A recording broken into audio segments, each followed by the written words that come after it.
Good morning. I'm Mike Goldstein, President of Sales at the Estates of Aquilina. I want to welcome everybody this morning to AcquaTalks. We've been offering these monthly educated talks for the broker community for the past 2 years, usually held at the Estates of Aquilina Sales Gallery. Well, today we're happy to share with you virtually. Our Aquilina family feels it's important to keep some sense of normalcy during these trying times. And staying connected with our brokers are very important to us. The Estates of Aquilina is located in Sunny Isles Beach, Florida, where we're building 248 luxury residences with 45,000 square feet of amenities. We live by two principles. All about the living experience, and we build the world's finest residences, starting at 4.2 to 9 million, and then we have penthouses and single-family homes from 18 to 31 million. We have created an arsenal of virtual tools for you to use to sell the estates, which we'll be sending to you via Dropbox. People are still joining in, so before we begin, I wanted to just show you a short video telling the Estates at Aquilina story. This is one of the many great tools that you can use when talking about the development virtually. So sit back, relax, enjoy AcquaTalks.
So it's with great pleasure to introduce today's great panel we have for you today. I have known these two gentlemen for a long time. These are the two titans in our industry. Craig Studnicky, CEO of ISG Related Group and ISG Realty, and Alex Vidal, who will be our moderator, and ISG International Realty. We will go through this panel today, and at the end, we will do a Q&A. And if you would like, during the presentation, you guys can send questions to us so that Craig and Alex can answer them. Good morning, guys. Good morning, Hi, Michael. Good morning. Nice to see you. Really nice to see you. Same here. Thank you. Michael, I'll tell you, if there's ever an introduction, I'm going to steal that music, man. That is high energy. I love it. Thank you for setting the stage, and thank you for having us. We appreciate it. Our pleasure. All right. Well, we said that we were going to come out of the gate striking with fire. So, Craig, if you're ready, I'm ready. You ready? Ready, Freddie. All right, let's go.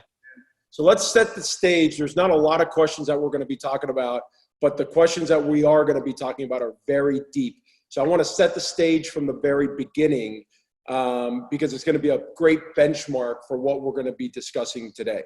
So let's get right to it. Question number one, coronavirus versus 9/11 versus the 2008 market crash. I know there's a lot of talk out there comparing 9/11, 2008, coronavirus. What's your take on the comparison? Are there any parallels? And how's the federal government stepping in now versus, let's say, the other past two events? Okay. That's a big question. So give me a minute.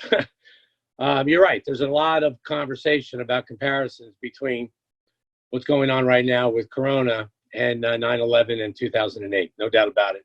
I've listened to a lot of supposed experts on this, but I'll give it to you from my take. Even back on September 11th, I was a principal and owner of ISG. So experiencing it, both the actual panic, the actual problem, and then the aftermath, the solution, is rather different than just hearing about it or reading about it, I guess, in real time. There are some parallels to the solution that worked for real estate from September 11th and 2008. And I suspect, and I know, I see that that same prescription is being put in place today by the federal government. Let's go back to September 11th. Everything was moving along very nicely, Alex.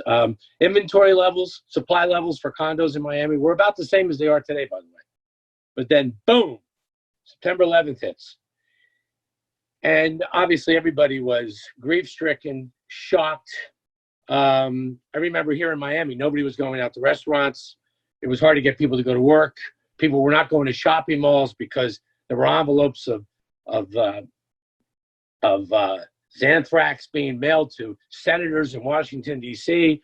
There were bomb threats in shopping malls all over the country. There were even real estate experts predicting that Manhattan real estate would completely collapse because nobody would ever want to live in Manhattan ever again after September 11th. It was hysteria. So the Fed stepped in order to stop the country from slipping into a psychological recession. They manipulated interest rates down. They infused the banks with liquidity. Now remember, this was September 11th. You know, a month or two afterwards, you're talking about Thanksgiving and then Christmas, which are usually kind of slow real estate, months anyway. But I will tell you that looking back, I remember in January of 2002, our phones started ringing on January 2nd. Down here in Miami, we all know that South America goes on vacation from December 15th to January 15th. So you really can't expect the markets to turn on until January 16th. Not in 2002. In 2002, on January the 2nd, the phones started to ring. And I am telling you that maintained itself for 5 solid years, from 2002 right up until 2007. And I remember sitting as a real estate broker and watching all of this activity. There was a boom that went on, not just in Miami, all over the United States. Saying to myself, wow, real estate is really attracted to available cash with super low interest rates. It's like bees to honey. When you have those two ingredients in place, wow, what happened was extraordinary. And anybody who was in the business at the time remembers exactly what I'm talking about. As bad as 9/11 was, and it was horrible, the recovery was extraordinary. And keep in mind that the recovery began some 4 months after September 11th, and that was interrupted by Thanksgiving and Christmas. Now let's go to 2008. 2008 was a banking failure. So on September 11th, you had terrorism. In 2008, we had a total banking failure, led mostly by mortgage-backed securities that were collapsing all over the country. Our business, real estate. So what did the federal government do? Just like in 2001, they stepped in, they lowered interest rates, they provided the banks with all kinds of liquidity through what they called the Toxic Asset Relief Program, TARP. They bailed out banks, they bailed out companies like General Motors and Ford. They bailed out AIG. Thank God they bailed out AIG. They bailed out Fannie Mae and Freddie Mac. And most of that was put into place in latter 08 and early 09. And what followed was 2010, 11, 12, 13, 14, 15, right through 16, nearly 7 years of a real estate boom all over the country, including here in Miami.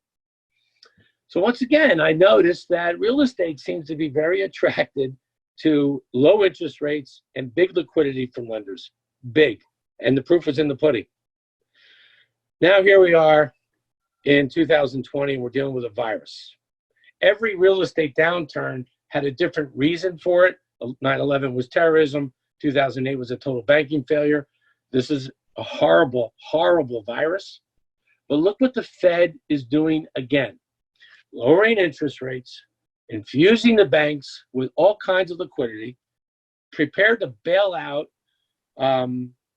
companies like Boeing because we can't afford for the airline industry to collapse, and providing through the CARE Act money for small businesses of employees of 500 or less to keep the employees intact so the unemployment lines don't surge. Now, that's something that wasn't in place in 08. in this pandemic, in this Corona world, the Fed is throwing everything at this. And what's also interesting to note is how the rest of the world seems to be following the lead of the U.S., if I may. I mean, the CARE Act, models of the CARE Act are being initiated in the UK and Italy and Australia, India, Japan, clearly China. I say China clearly because they were ahead of even the United States in providing that kind of capital to keep small businesses alive. So what we have is an extraordinary effort from the Fed, again, to protect small businesses, to protect some of these big companies that we cannot afford to see fail. And moreover, a lot of available, inexpensive money, super low interest rates, practically at 0%, at least not in terms of mortgage rates, in terms of the lending rates that these banks will be providing to companies, including real estate developers going forward. So Alex, borrowing a line from my late dad, but if the past is a predictor of the future, then what happened in those two crises, the prescription that the federal government put in place is being used again today, except even more. So let me finish the question, I think, this way. And once again, September 11th, that crisis lasted, at least psychologically, about 4 months. And then came January 2002, boom, we were off to the races for about 5 solid years. 2008 was a solid year of everybody hiding under their bed and not really wondering what this was going to be, because people were really seriously worried, nervous that this could slip into a worldwide depression. So it was a year before we started to get back on our feet. And I remember ISG, we were doing a ton of business in 2009, ton of business. So was everybody in town. Every real estate brokerage was. Everybody was. So how long is this one going to last? The answer is I don't know. I don't think it's going to last as long as 2008. It may last a little bit longer than what we went through in September 11th. But the real key thing that I put my head on the pillow on every night and think about is how real estate is attracted to liquidity and low interest rates. And it is my belief that that's what's going to lead the parade in coming out of this quiet time. Got it. So, and really what it sounds like when the emergency brake got hit, leading up to that emergency brake being pulled, it was like 9/11, not 2008. And the step up that the government is doing now is a combination of September 11th, 2008, plus some more. We have like this trifecta of what the government is doing, from interest rates to bailing out the companies to now bailing out the individuals with the PPP and the small business owners. And here we go. We could potentially see on the flip side that match being struck. Oh yeah, you have a whole new model now. I mean, 2008 was an improved model in terms of dealing with a panicky financial market compared to 2001. 2020 is setting a whole new bar. I was even watching a TED Talk from Bill Gates about a week and a half ago. And he added something else, that this pandemic has caused the world to establish an infrastructure, literally throughout the world, to deal with this problem. God forbid this should ever happen again, in a much more proactive way. Every country in the world is putting an infrastructure in place to deal with this again in the future. No one is saying that this couldn't happen again, but everyone is saying we're not going to get flat-footed like this again. So, this is not a political statement, but I am impressed with how all the world governments are responding to something that clearly nobody has ever seen before. And the only thing I'm trying to say to you, Alex, is this is my third, panicky situation, not my third downturn, because I've been in this game a long time now. But it's my third downturn as a result of a panicky situation. And the prescription of lots of liquidity and low interest rates has proven to be the remedy to get real estate out of its doldrums. All right, so let's talk about, we're talking globally, we're talking about nationally. Let's get focused in on Southeast Florida. And really, I think there's two metrics we need to be paying attention to, and that's supply and that's demand. So when we looked at the previous two downturns, and I use that word loosely because we don't know if we're in a downturn here yet. We may just be on a pause and maybe it takes off right away, but right. Two different, so I use that term loosely than I do, because who knows if we're really in a downturn yet. But in residential supply, today compared to 2011 or September 11th in 2008? What does the supply levels look like now versus those two times? That's an excellent question. In 2020, you're looking at developer supply inventory levels very much like we saw on September 11th. Right now, from Coconut Grove to the south, Fort Lauderdale to the north, east of 95, there's less than 1,600 developer units for sale. And I'm counting buildings that are either under construction, like the estates at Aquilina, or buildings that are finished, standing inventory, Armani Casa, Brickell City Center, the W in Fort Lauderdale, buildings that are finished. I'm not really counting a lot of pre-construction right now, except I am to some extent. Buildings that had started their pre-construction projects prior to 2020 are included in that number as well. I don't want to get lost in all that. There's less than 1,600 condos for sale. That's about the inventory levels that were around September 11th. Actually, it was even maybe a little bit less, by a couple hundred units on September 11th. In 2008, no. That's very different. Heck, you recall, that's why we created the Miami report, because the New York Times and CNN a year later in 2009 said that Miami had 25,000 unsold condos, standing inventory throughout South Florida, principally Miami and Fort Lauderdale. And we just said, there's no way. So we went out, we counted, and there were, I'll never forget the number.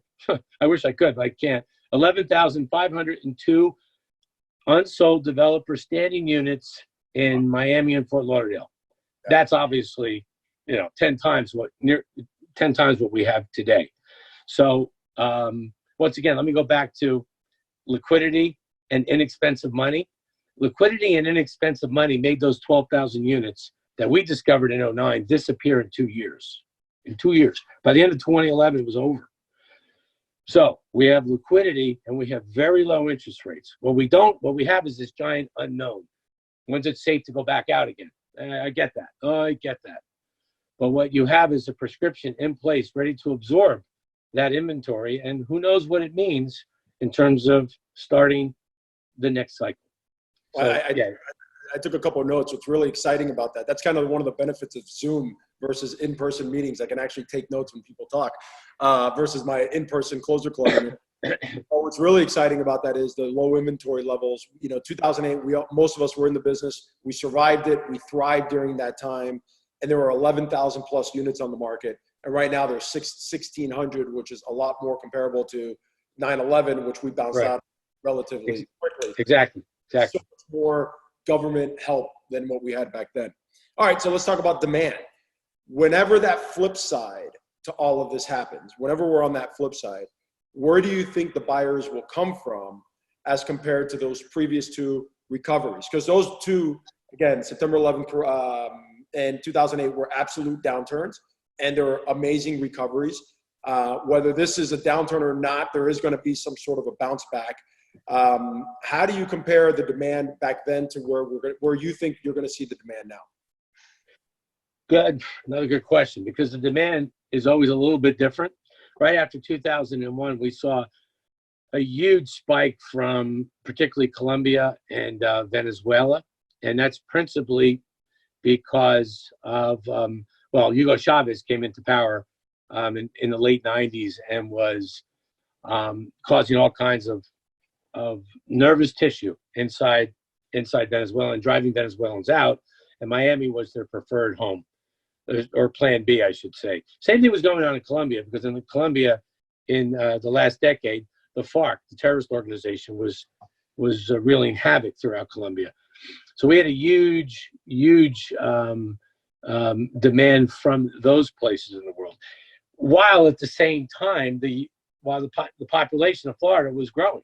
People weren't quite catching the growth of Florida until recently, but from 2001 to 2001, the population of Florida was like around 15 million, and by 2008, we were at 18 million. And these are people that live here permanently, Alex, not people from Venezuela or Colombia buying second homes. So anyway, to answer your question, in that cycle, it was Colombia, Venezuela, and domestic growth. Okay. After 2008, you had everybody from South America was moving money to Miami at that time. Argentina, Brazil. Actually, not so much from Colombia, a lot from Venezuela, a little bit from Mexico. But we started to see a lot of domestic population growth in Florida as well, which now everybody loves to talk about the Florida daily population at around 900 per day. That actually grew last year to 950 a day. These are, once again, people that call Florida their permanent home, and most of that growth is coming from the United States. So what do I think? Well, let me tell you what I've seen prior to Corona showing up. I have seen, and I still think you're going to see a lot of buying from Mexico and Colombia. Mexico, because they have a President Lopez Obrador. He is very much to the left, a socialist, and he's making people with money nervous. And they're choosing to diversify their money and get a lot of it out. And Miami real estate is always one of their top options. Colombia is a country that is shifting in every way, socially and politically, to the left. This is all early 2020, January, February info. And when Corona subsides, those conditions are not going to change. I still think you're going to see demand from those countries as well. The Dominican Republic and Puerto Rico have been strong markets for everybody in Miami and Fort Lauderdale. Everybody is talking about those two markets. There's a lot of interest from the Caribbean. But last but not least is the good old USA. Last year, there were 5 states in the U.S. that declared negative population growth. It was Connecticut, Massachusetts, Illinois, and the 2 big ones were New Jersey and last but not least, New York. New York in 2000, I don't want to bore you with too many numbers, but in 2018, New York reported 130 people population loss per day, minus 130 a day. Last year, it grew to 240. Without Corona, it was projected to be closer to 300 a day this year. And that's all because of the Tax Reform Act of 2017, which they call SALT up there. You can't deduct state and local taxes against your federal returns anymore. That's what drove most of that. With Corona, it's my opinion, and I'm from New Jersey, as you know, you're going to see a little bit of an accelerator of that movement, principally from New York and New Jersey. I have family that live in New York. And as my son told me last week, they feel like they're in overtime, winter overtime in New York. You know, by February up there, you start getting a little bit of cabin fever because of the winter weather. With quarantine and shutdown as a result of Corona, they're really starting to feel it. If they had owned a second home in Florida, it would have been a nicer place to spend quarantine time. And I'm not saying that just as a real estate salesman. That's a real conversation that's going on in the Northeast right now. So I do expect that Corona is going to be an accelerator of what we've already seen in the last couple of years. Northeast states losing population. And the number one state they're all choosing, whether it's Illinois, Connecticut, Massachusetts, New Jersey, New York, is Florida. You know, it's interesting, Craig, because the light bulb that kind of just went off for me was one of the things people are discovering during this entire quarantine is how much work can be done via virtually, like what we're doing now. There's 239 people on this chat versus maybe 50 or 60 that go in person. And there's so much, people are being turned on to a whole new light of way of doing business virtually via Zoom meetings or GoToMeetings or whatever it is. And there may be people in New York who were already thinking of moving down. Now they get additional fuel from the coronavirus and the population there and realizing they can move to South Florida, save on taxes, be in an environment where if they ever, God forbid, are quarantined again, they're going to want to be quarantined in South Florida and realize that they can be doing their business virtually. It's going to be interesting to see how many businesses never go back to brick and mortar and just stay virtual because they're turned on to a whole new way of doing business, which means you could do it anywhere in the country. It's true. Listen, don't you think you're going to be doing a lot more meetings with Zoom versus face-to-face? I mean, I know you're a lot like me, Alex. You prefer face-to-face, as do I. But gosh, this is awfully efficient. You know, that's an interesting point, Greg. Let me digress on that a second. Let me tip on that for a second. I was talking to somebody yesterday who lives in Orlando, and he goes, man, I'd fly to California for 6 hours, do a 1-hour meeting, and then fly right back. He goes, I'd kill a day and a half for a 1-hour meeting in California. And I said, he goes, but now I can do that 1 hour meeting without ever leaving my living room. I save a day and a half. And I said, you're right. And I experienced that with the show because, as you know, I'd fly to California, I'd land, I'd drive to somebody, interview them for an hour, drive right back to the airport and fly back. The difference is this: the people that I flew and I met with in person, they remember my name. I shook their hand. Yeah. Maybe in the future it's a double bump. I get their cell phone number. There's a connection. I've been on a few podcasts myself where I've been the guest and they've all been via Zoom. And unfortunately, with the exception of one or two, I don't remember anybody else. So we'll see what happens. We'll see how, I'm like you, face to face, belly to belly, palm to palm, Or maybe you have a memory problem. That maybe. Not that old. Let's talk about developer sales. ISG is this is your wheelhouse, right? Obviously, I know that. You work with the Relateds of the world. You work with the PMGs of the world. You work with the Swires of the world. We work with the Aqualinas of the world in partnership with Michael Goldstein sometimes. So when do you envision developer sales returning back to business as usual? And what I mean by business as usual is, what we were doing pre-quarantine. Okay. Timing-wise, pricing-wise. That's a conversation I'm having almost every single day with most of the brokers that I talk to and almost everybody inside ISG. I guess the best answer I can provide is the direction that I'm getting from Swire. Now, Swire is a developer of Brickell City Center, and we're handling the sales for them at Reach and Rise. Swire is a Hong Kong-based company, part of, right next to China, and Swire owns a lot of commercial real estate throughout China. So they are watching the return of business there, not based on the information that they're getting from the Chinese government, which I know everybody, including me, is skeptical of, but actually from their actual daily business reports that they're circulating around Swire. I am being encouraged by Swire to reopen the sales office at Brickell City Center in June, the latest July. And they're simply basing that, they certainly don't want to put anyone in harm's way whatsoever, but they're watching the return of life in China, certainly not normal, certainly not totally pre-Corona-19, but somewhere where we are now to pre-Corona-19 seems to be where China is. And it is their feeling, not a hardcore belief, but it is their feeling that we could probably reoccupy the sales office in June, probably July at the latest. So, when you look at all the stats that are coming throughout the world, listen, I tell everybody in ISG, Alex, this, stay informed, stay informed, stay informed. It's great to be texting and chatting with your family and friends, but the news that is so constant, lately it's all bad. It's all bad. But when it turns good, you're really going to appreciate the good news when it does turn good. And there's a couple of glimmers of hope out there on the horizon.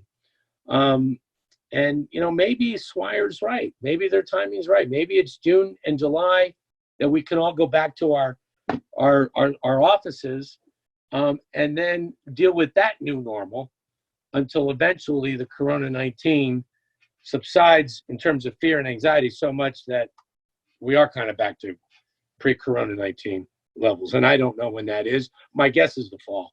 All right, so let me put you on the spot here because, luckily for us, as my side of it with RelatedISG International Realty, we're general brokers. We can do anything. We're considered essential business. We can continue to show single-family homes safely. We can continue to show property. We actually took a lot of listings, closed a lot of deals, and are putting a lot under contract. So luckily for us, the general real estate business continues. But the one thing we don't have on the general real estate side that you have on the developer side are big commissions, 5, 6, 7, 8% commissions. So we want developer sales as general realtors to start as quickly as possible. Do you foresee any business being done outside of the virtual that's happening now? Do you foresee any kind of developer sales happening in May? What can we look forward to in May with developer sales? No, that's another very fair, good question. I don't really see much. It's interesting you skipped over April, but I think we both kind of agree. I think most people agree that April is going to be, a lot like the last 2 weeks of March. Enough said there. May. It is my feeling that by May, you're going to start to hear some good news around the world about progress being made on Corona-19. Some progress. It's not totally safe to be out at a sporting event or a concert. I'm not suggesting, nor will there be any of those. But I think there's going to be some good news. But I do think, I think in May, there's an opportunity for us to start selling again. But that's going to be based on, obviously, buyers wanting to reconsider their buying options in Miami. But I also strongly believe it's going to take developers to recognize that the first wave of buyers are going to be cash-rich buyers that believe they have leverage on developers. And developers are going to have to match that expectation with some repricing of some assets. There, I said it, okay? Yes, I'm talking about some additional discounting. Alex, I think I've shared with you, one of my mentors in my life was a guy named Tom Daly, who passed. Michael Goldstein and I both worked for Tom. He was a genius in so many ways when it came to property. And right after 9/11, he recognized that the same conditions, and he convinced George Perez from Related to do exactly what I'm suggesting, to offer a deal better than what was available on September 10th in 2001. In fact, it worked. It worked because it stimulated real buying. The salespeople that worked for Tom, the salespeople that and the brokers that were involved in the sales, they all told the world that we were selling again, and we've got some great pricing. And it jump-started or re-jump-started the market from that terrible time. I mean, psychologically, this is different, but I know how anxious and worried people are. People were equally worried back in 2001. That was an unbelievably horrific event. Daly was one of the first to recognize that the best way to start this is to bite the bullet, offer some deals, and let's start moving some real estate again. It worked. And it didn't have to stay there forever, because when the velocity picked up and momentum picked up, he didn't have to offer such big repricing discounts anymore. So that's another long way of answering your question, but I guess I've been around a while, and I'm just retelling stories of what happened from past panics, from past problems like this. And I think you're going to have a lot of cabin fever by May. I think you're going to see some good news around the world by May. And I think that some clever developers are going to be offering some special deals that are going to re-jumpstart our industry again. Out of curiosity, and this could be a question for you, Craig, or for Michael as well. Do you foresee a change in trends of home offices being involved in developer design going forward? Not really. No.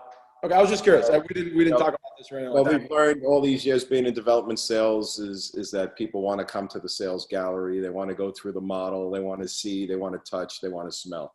No. What I mean is, like, in the design of future buildings, do you foresee a more? Yes, I've already started on that already. We're doing right now for our new tower, the boutique tower. I'm designing renderings of some really cool home offices that we're creating in the back. So we're starting to see already a change. We're going to see that because people now are going to start moving down from the Northeast or wherever they're coming from, and going to be doing a lot more business out of their home, especially after these 2 or 3 months getting used to working from your home. Yeah, sure. Absolutely. Got it. So, Craig, to summarize before we open it up for Q&A, because there was a lot of information that we threw out in about 35 minutes there. Essentially, when you compare what's happening now to 9/11 in 2008, what the federal government is doing is not only a combination of those two events, but even more. The supply challenge or the supply comparison, we have an equal amount of supply or almost equal amount of supply to what happened in 2011 versus 2008.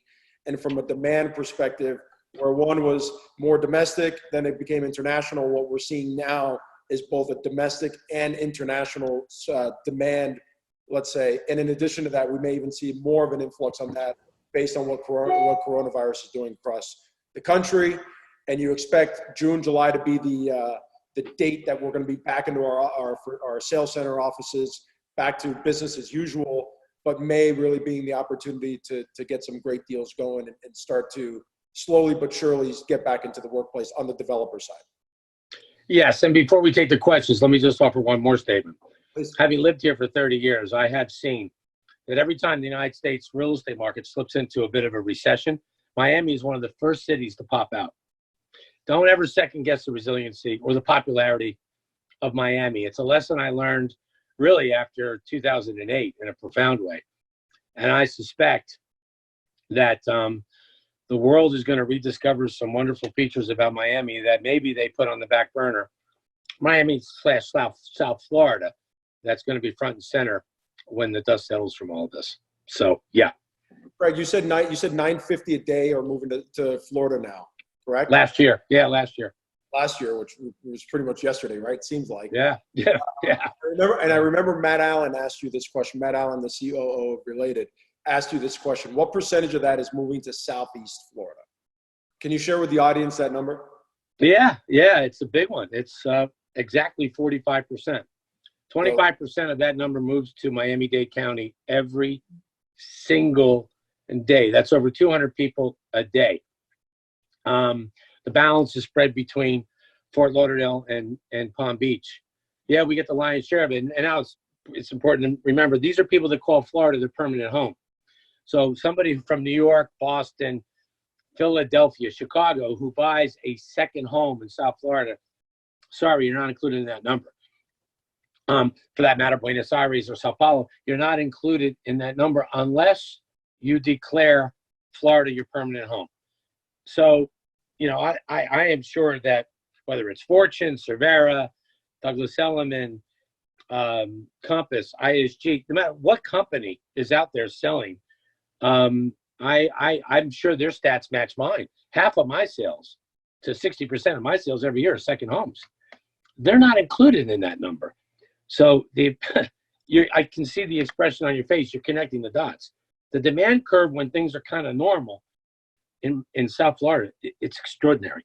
We get a lot of help because we are where we are. Right. Got it. Thank you, Craig. Yep. All right, Mike, show's back to you, buddy. Thank you. All right, thank you, guys. So the first question I got is from Brody. It says, do you expect sales to slow down? And do you expect sales prices to go lower? Well, I guess that's to me. Yes, I expect sales it's going to take a while for sales to regain the momentum they had in January and February.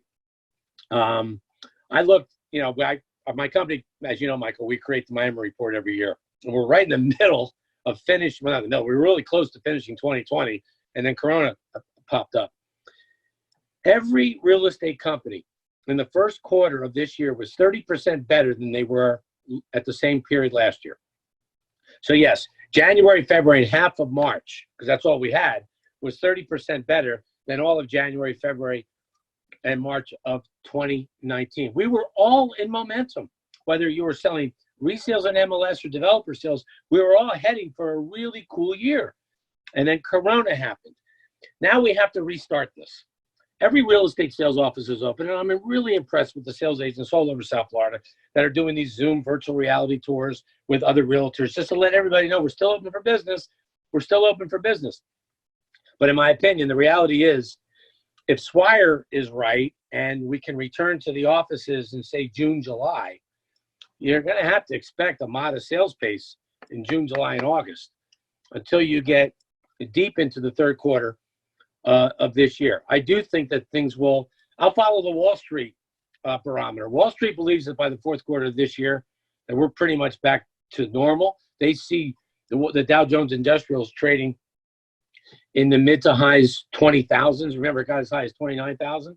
They see it around 27, 28 by the fourth quarter. If that's true, then you can expect real estate sales to probably be what they were in January and February. So we lost a year of momentum. Kind of interesting when you think about the expression pent-up demand, what that may bode for 2021. But yes, I do expect sales to be slow in the summer months. How could I not? How can anybody not? And I hope that real estate developers give brokers and salespeople that sales incentive of revising asset pricing, real estate pricing, to encourage the jumpstart of our business. This pause could be one of the greatest things that ever happened to our business, by the way. Because that pent up demand, that pop is going to be amazing. Amazing. Timing is everything. Is it? Yeah. Is it? So this is a question from Rita. This is for Alex. In this new reality, how do we engage with buyers and sellers while remaining sincere?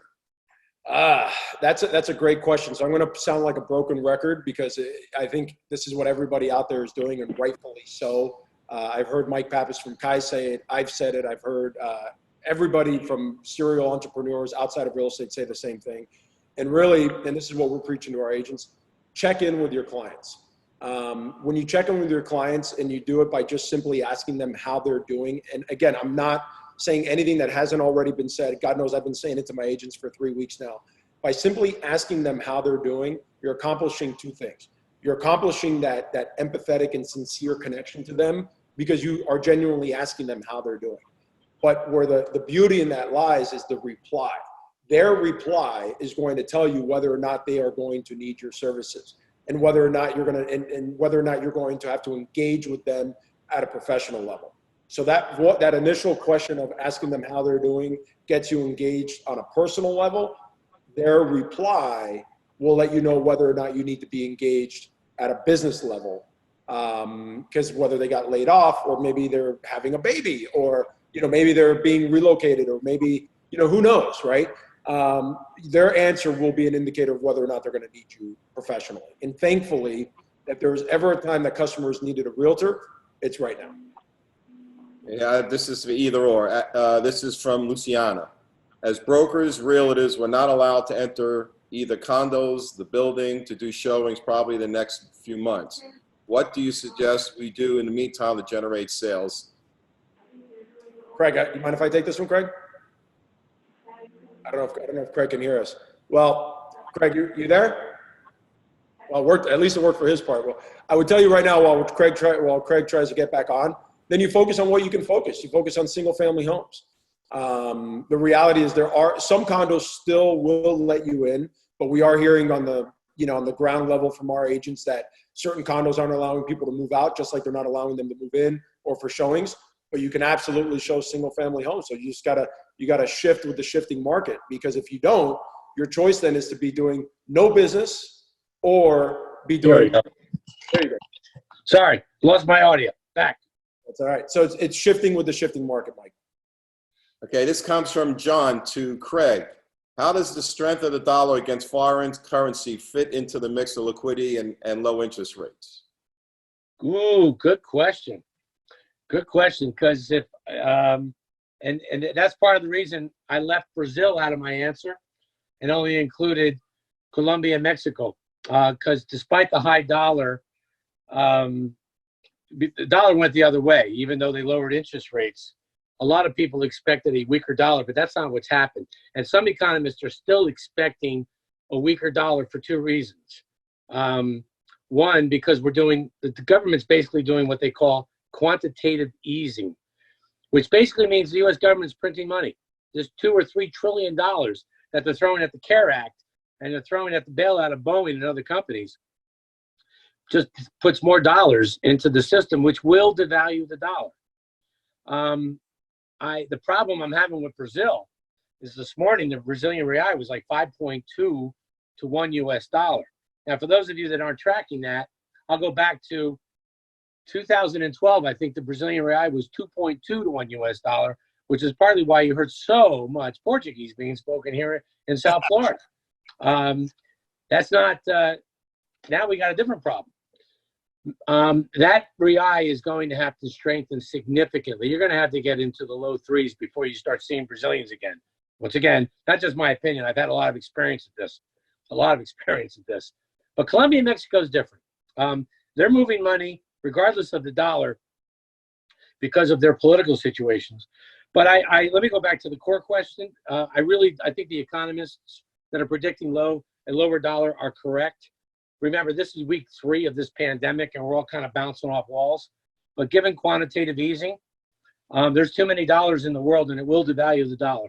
It's just a question of time, and time is just a matter of months. That's the answer I can provide. Craig, I just want to point something out. What you said. This is only like week 3 or 4. It's crazy. Yeah, exactly. You know, it feels like an eternity, doesn't it? Time to go back to work. Yes, exactly. Oh my God, yes. I feel like we're working more now than we ever have. I don't know about you guys. It's crazy. It's a lot. Yeah. No more time in the car. Well, this is a question from Jackie. What price points will see the most transactions? Well, if the past is a predictor of the future, you know, obviously it's location specific. If you are in the Brickell market, anything that trades from 500,000 to $1 million, $1.5 million is going to do very well. If you're on Sunny Isles Beach, you have to expect anything from $1 million, in my opinion, $1 million to $4 million will do very well. These buildings, and Michael, it's not just because of the estates of Aquilina, although what you and Jules are developing. And by the way, I have my toothbrush that you sent me. I do. All you need is love and a toothbrush if you buy at the estates at Aquilina. But these buildings in Sunny Isles Beach are indeed, they're spectacular. Architecturally, they're magnificent. They're worth what the developers are asking for. So your question, I think it's Jackie or whatever her name is very location specific. So that's the best answer I can give you right now. And the other important thing to Jackie is the fact people who have money will still have money. People will still go out and buy the best. Yes, You know, yes. You know, we had an unbelievable January. We did almost close to $85 million, and we were on record in February going close to another 50. You know, then of course comes March, things change dramatically. But I think those buyers are going to come back. And I see basically from the Northeast and from other major cities, people wanting to get out of these dense areas to go more in South Florida. Right. And I think our market's going to pick up. And I'm going to tell you right now, for any realtor that's watching this, and obviously this is developer focused because it's Craig and it's Aquilina, the single family home market that we're seeing with my agents, and I talk to on average anywhere between 50 and 100 of our agents a week. An initial round of like 200 calls to our agents. The single family home market, 700,000 and below today, continues to remain on fire.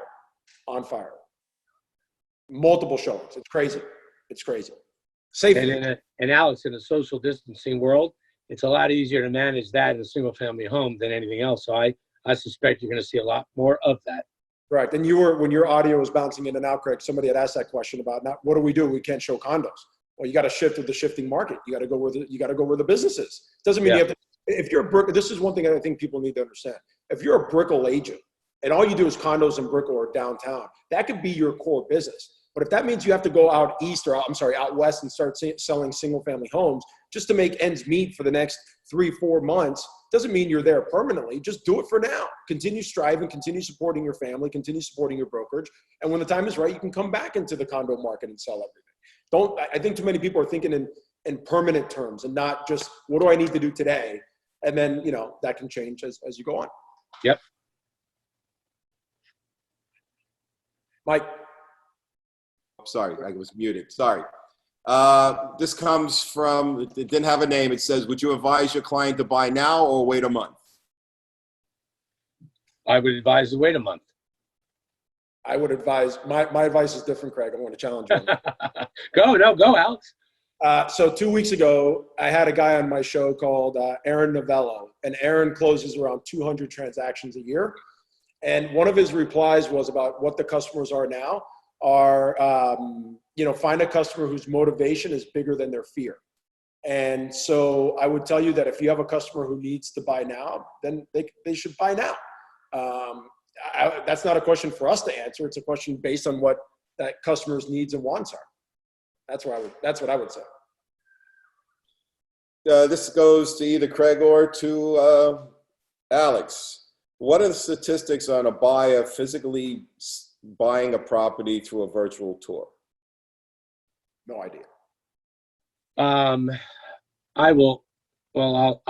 say that I think that virtual tours are a great tool in terms of creating interest and maintaining interest. But it's been my experience that closing the sale requires a site visit. People, this is not, you're not buying a car. You're buying, one of the most expensive assets you're ever going to purchase in your life. And people want to see the neighborhood. They want to see the overall location. They'd like to look at the floor plan. They'd like to look at the views. So it's been my experience that even in a hot market, Michael, when we were on fire in 2002, 3, and 4, there weren't that many sales being written sight unseen. They might have gotten a deposit, but you got a site visit from that buyer before the rescission period ended. So it's been my experience. It's been modest. But hey, maybe we're creating a whole new normal as a result of Corona-19. So let's wait and see. Let's wait and see. Okay. Well, that's all the questions that I got so far. Okay. And I appreciate you guys. I mean, the comments I'm getting, the excitement that you've brought to this panel, different than some of the other panels, has been great. I'm looking forward to doing more panels with you guys. We're excited. Timing is everything. What's great about the estates is we're going to be delivering the first building the first quarter of 21, and the second building the 9 months later. I think timing for people now, 2020, we'll see what happens once we get started, hopefully in May, June. But I think 2021 is going to be unbelievable. Thank you. Michael. I agree with that too. Michael, can we take a second? Because there's a lot of information that Craig shares. Craig, what's your Instagram handle? I think whoever doesn't already follow you should follow you, should follow Michael if he's on Instagram, follow the Estates at Aqualina, follow me. Craig, what's your Instagram? Well, it's Craig Studnicky. All right. Michael, do you have Instagram? No, I don't. But I'll send it out. I'm going to send it. Yeah. I'm one of these older guys that still writes with a yellow pad. I don't get my in-house people to do it. I mean, So one thing that I forgot to say is, what we started doing now is so that we're totally not out of the marketplace, is we're doing a lot with social media and digital. To all the realtors out there, I think it's important for you to be out there and to be alive and look, we're getting people that are inquiring. They're interested in it. They said as soon as things are free for them to travel, they will. We're excited about that. The other thing we're going to do here is I'm going to show a short video to everybody because it is the holiday. So we want to wish everybody a happy Easter and a happy Passover. So I'm going to show you a quick video. This is to everybody. Okay. To all the Aqualina and Estates friends and family, we from the Estates wish you all a wonderful Easter and a happy Passover. And all stay healthy. Happy Easter. Happy holidays. Happy Easter. Happy Easter. Happy Passover. Felices fiestas. Happy Passover. Happy Easter. From the Aqualina family and the Goldstein family, we want to wish you a happy Easter, a happy Passover. Stay safe.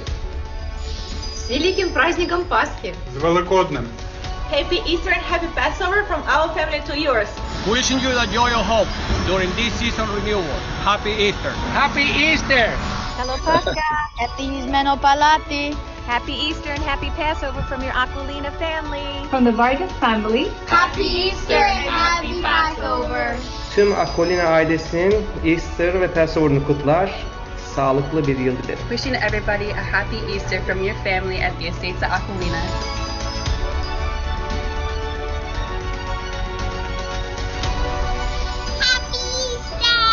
What's it by Chag Sameach. Happy holidays.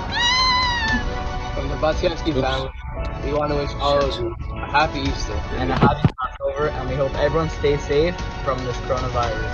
Felices fiestas a todos de Aqualina.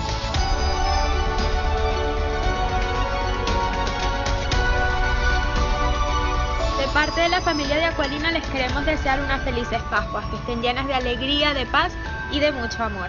Hi, I'm Marla from the Estates, and I want to wish all my Aqualina family a very happy Easter and a happy Passover. Please be safe. Wishing you and your family a happy Easter and a happy Passover from our family to yours. Happy Easter! Felices Pascuas.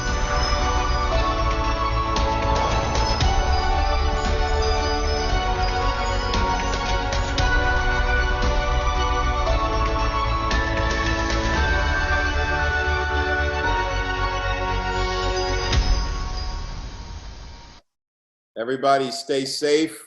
That was beautiful, Michael. That was great. That was awesome. That was great. Everybody, I appreciate it. Thank you so much, and take care of your family and stay safe. Thank you, guys. Thank you, everybody. Time to make money. Don't worry, but stay safe. Thanks, Alex. Guys. Thank you. And let me know when, Alex. Oh, yeah, you're right. I'm taking you up. Let me know. Taking you El up. Molino for me. El Molino for me. You got it. You got See it. you, Thanks, guys. All the best. Have a good one.